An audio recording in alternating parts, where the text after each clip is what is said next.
Welcome to Everlasting Talk. Hello, welcome to Everlasting Talk. This is your host, Everest Jr. Herrera, and today we're talking about Andrew Carnegie. This is the Biography series.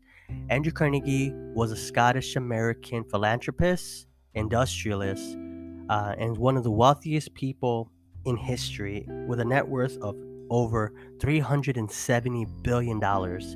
Andrew Carnegie was born on November 25th, 1835, in Dunfermline, United Kingdom, which is in Scotland. His family was a bunch of handloom weavers, but they did not have a lot of money. When the Industrial Revolution came around, it actually put them out of business. And in 1848, the family decided to move to the United States. They would travel to New York City via boat, which you would consider to be a long trip, of course, especially from Europe. They would actually end up moving to Pittsburgh, Pennsylvania, where he would work in a cotton farm, which he earned like little under like under $1.20 per at the time. He would keep going in jobs. He would keep moving up because he was doing so well. In 1859, he would be working as superintendent after his boss got promoted up to vice president. He ended up investing into stocks on the Pennsylvania Railroad. Starting his dreams of wealth. That's what he wanted. Actually, during the Civil War, he would ensure communication systems that would work for the Union Army. He would be actually able to meet Abraham Lincoln, in which he really liked because he was a fan of him and he was, pro-Union. He was able actually during the Civil War, he would actually invest in oil, railroads, and things like that as well. He would leave the Pennsylvania Railroad and found the Keystone Bridge Company in 1865 with his brother Thomas. He would he would know that steel was very important and mass produce it, which would make him one of the most popular people, especially helping the United States move up and becoming one of the biggest steel producers and a world power with that. He would actually take control of the steel business because he had so much knowledge and he was so educated and he wanted just to learn so much. So he would actually he was getting rich off steel, and actually J.P. Morgan and Carnegie would be arguing back and forth with the steel industry. If you don't know about J.P. Morgan, he was a very wealthy man. Actually, some of his banks are still around today. You know them as Chase. He's been around for a long time. Carnegie would actually partner up with Charles M. Schwab, but Carnegie would actually sell his steel company to J.P. Morgan for $480 million in 1901, which now today's money would be worth billions.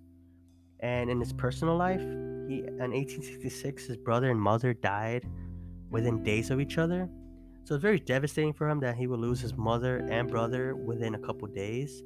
But he would keep going and making sure that he was able to still continue to fight for his family, and be able to provide for them. He actually would actually meet and marry Miss Louise Whitfield on April 22nd, 1887. It had one child by the name of Margaret Carnegie Miller, which was the name of his mother in honor of her. He actually went through many bad times. If you don't know about the Homestead strike, that was a strike because a lot of the workers were not getting fairly paid, and they felt like they had to do something, so they ended up striking. At that moment, 10 men were killed, putting a bad reputation on Carnegie's steel company, and actually putting the town in martial law because of all the riots that was going on. He was in Scotland at the time, so he didn't have any first-hand experience with it because he was not actually at the factory. He was in Scotland. But He would still have to pay up for that eventually because of the people that died. Then in 1889, he would write the Gospel of Wealth and would do philanthropy work, giving up away to almost $350 million of it, and he was still rich even if he gave it away. He set up about 3,000 libraries, and he also like set up church organs throughout the country, about 1,000 of them around the U.S. and the world. So he was very impactful in education, because although his family was poor, they would still consider education to be important and read. So as a young child, his father would help him read, would tell him to read books. So that's what helped him become super educated on how to do things, especially his focuses on libraries, and he would actually focus on education a lot. um, he would actually die on August 11th, 1919, in Lenox, Massachusetts.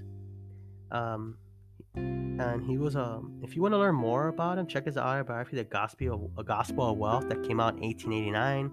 There's also another book called The Autobiography of Andrew Carnegie, came out in 1920. There's Empire of Business in 1902. The Gospel of Wealth got re-released again. And many of his quotes are like, he did quotes like, "The man who dies thus rich dies disgraced." So he always thought like giving away his money, while he was alive was important. Another quote you could probably look up to is, "As I grow older, I pay less attention to what men say. I watch what they do." Wow, that's good. That's really good. So yeah, he was very, very like educated, and he understood the steel industry.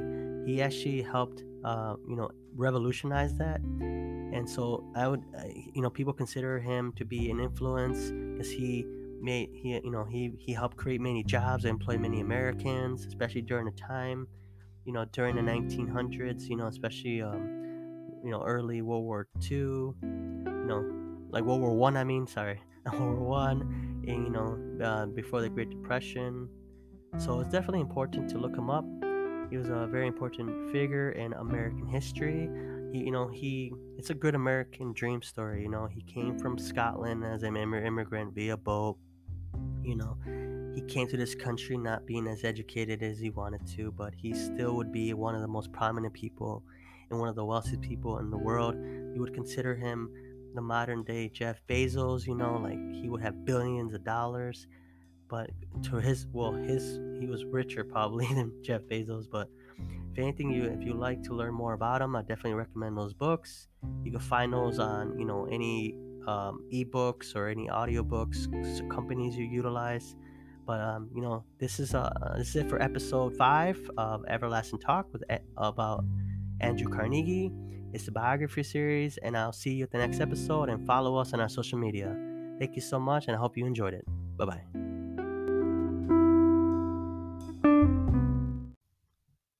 Thank you for listening to this episode of Everlasting Talk. For more content, follow us on Twitch, Twitter, YouTube, and Instagram at Everlasting Talk. Thank you.